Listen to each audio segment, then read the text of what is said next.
Nu skal vi prøve at lave en meget simpel marinade med nose lamb rub.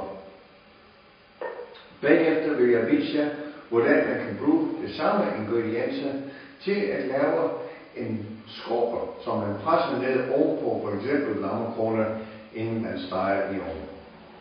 Først skal vi have noget fint hakket hvidløg.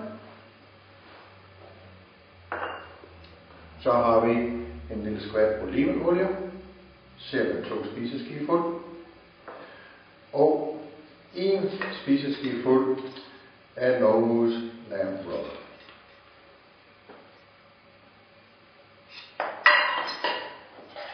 Det blander man, og det bruger man til at marinere lammekød så længe tid som muligt, minimum et par timer, gerne natten over. De sidste 20 minutter af marineringstiden, der kan man tilsætte noget citron. Det skal ikke være mere end 20 minutter.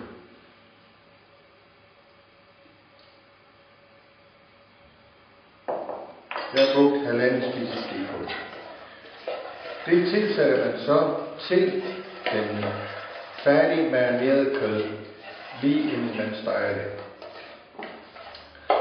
Man kunne bruge det samme blanding her til at lave en skorpe, som man kunne komme på en lammekrone, inden man stegte den. Vi tilsætter noget rasp, 2 spiseskefuld og en spiseskefuld sennep.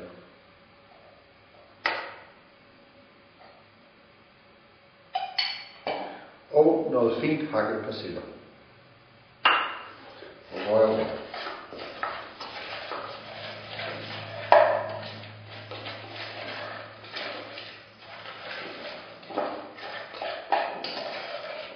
Så har vi det her, som vi vil så presse ned i et tyndt lag ovenpå for eksempel en lammekrone, inden putte den i ovnen for at bage den færdig.